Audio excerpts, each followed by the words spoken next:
Kasi ang target natin is yung sa Offset. anong tawag dito? Yung square box, utility box, or sometimes junction box bibigay. Pare-parehas lang yung size ng butas. Yan sa 1/2. So ilalagay natin itong huwag nyo isagat pa dapat sa ganun. Ganun lang. Half of the yan lang.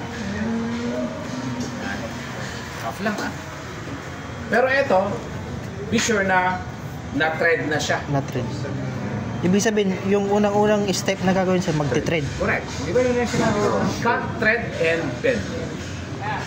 Sa offset, ha? Offset. Cut, bend. Kung na-cut na, di hayakay. No? Thread nyo na lang. Kung na-thread na, di hayakay. So, yan lang. So, dito po ba yung last ko na po yung natapos ng Christ? Oo, yan. Hindi lang siguro. Okay. Pwede rin ganyan.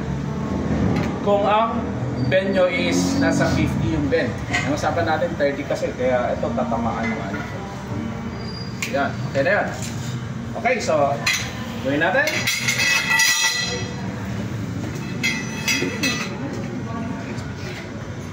Ayan siya, di ba? Video. Yan. Oops. Yan. Okay. Dito na lang. Ano lang siya, ano? So, dito ang apak. Dito. Okay, sunan. Apakan mo lang yung tubo. At ito lang. Ito na lang. Okay. And ilang. So, first, dito lang. Ayan. Ito na lang. Diba? Tumaas na siya ng konti. Diba? Ayan. Ayan. Ayan na siya. Again, babalik na rin natin. Tapos, ito, nandito na. Bend na natin ulit. Dito na ulit. So, kung saan yung na-bend niya, doon.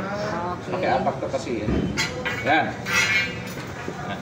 So, ito ngayon, ang itataas natin.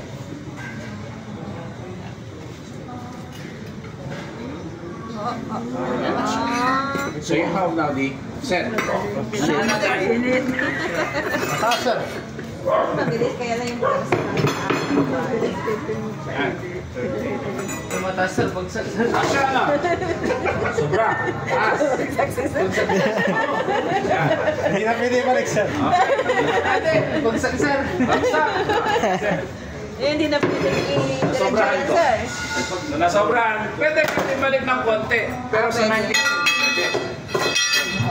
Yung second curve ang ibalik, sir. Balik mo lang. Pwede na maibalik yun. Malit lang naman, sir. Malit lang naman yan eh. Okay. Ah, Balik. ayun. Ilang.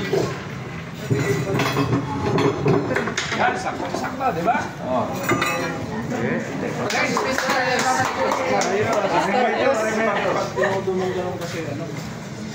Patado.